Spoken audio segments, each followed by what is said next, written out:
Okay, mic is recording, camera is recording. I know before I leave, I always have to pat myself down and check if I have everything. I know all you guys do it as well. You probably just take a moment to think about everything that you have before you leave to go anywhere. Even if you're going to the shops or you're going on a trip, you always have to take a moment and make sure that you have everything, because you don't want to get to where you're going and then find out that you actually forgot something that is very important, to the trip. And then you're like, dude, I forgot that. I should have brought that. Even if it's like a jacket and then it's cold outside, or an umbrella and then it starts to rain, but then you thought I should have taken an umbrella. So I have a simple checklist for you today of 5 things that you can check before you release your project, before you even play it to your friends or let anybody else listen to. Now, the first thing I'm going to talk about is having a catchy melody.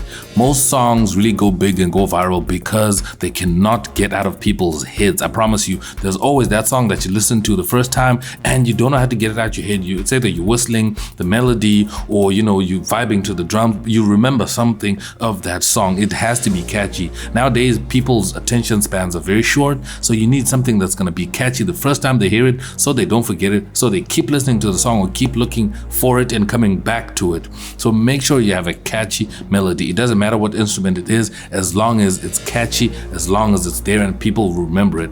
So you just have to make sure that your melody is something that somebody can just whistle or just hum. That's how you can, check if something is catchy or not. So remember, people must be able to whistle it or hum it. That's how you can make sure that the stuff is catchy. The second thing is a powerful bass line. I'm a bass man myself. I love bass.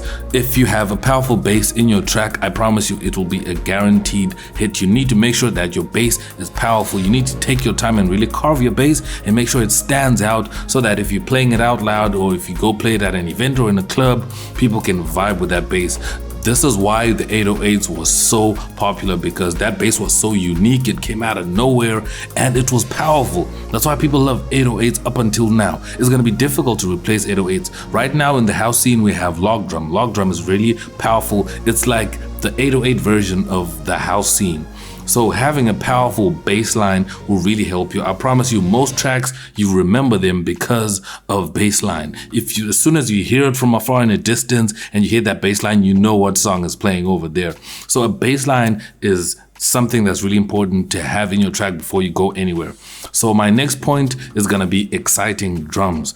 Drums are important. Drums set the tone, they set the pace of a track. So if you have exciting drums, people will enjoy listening to your track from start to finish, because you don't want people to just listen to your track like only 30 seconds or a minute and then they skip it or they move on to the next track. But if you have exciting drums that change, that have, these shifts and rolls and, that are just nice to listen to and really progressive, people will listen to them. So they have to be exciting. They have to keep a person engaged. The more you add variations to your drums, the more your drums will be interesting. So you need to always check if your drums have a little bit of variation so that they become exciting, so a person can listen to your track all the way instead of just listening to only a portion of your track and then skipping the track. The next thing is you always have to check if all your instruments are in key.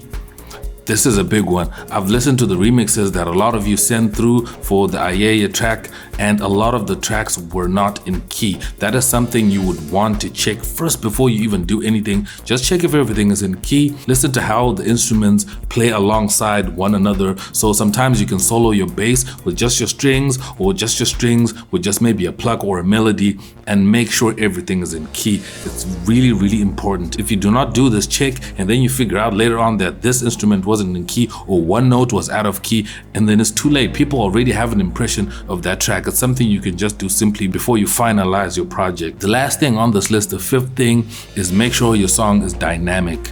You need to have some dynamics in your track. You don't want a song that is just sausaged out and sounds the same from beginning to end. Remember, house music and some of these dance genres, they have long songs. Some songs are like 6 minutes, if it's not a radio edit. Some songs are like 9 to 10 minutes. So imagine if it's the same loop playing over and over. It's not going to be exciting. It's not going to really catch anyone's attention or keep them listening to it for a long time. Remember, people will be listening to a lot of songs. There's a lot of music out there, so you need to keep people engaged in your music. So if your song is really nice and dynamic, people will keep listening to it. So add some breaks here and there, take out some instruments, add a little bit of change into your track. Make sure that it has some sort of a build up, and maybe work on a drop where the track kind of has some really hard-hitting drums, and then, you know, add some emotion to it. Just try different techniques to add more dynamics to your track, and I promise you, you will make a powerful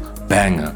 So that's it for this list. So that's 5 things you need to check before you finalize your song, before you finish, before you even let anybody hear it. So even if you make a note or you write all of these points down, I'm going to have them in the description so that you have a nice simple checklist, so that every time you produce or you're working on something serious, just check these 5 things, and I promise you, you'll never go wrong. If you found this really helpful, drop me a like down below. If you have anything else you want to add to this checklist, drop it down in the comments below. Thank you guys so much for watching. Subscribe if you're new here. I'm gonna check you guys out in my next video. I am X, and I'm out. Peace.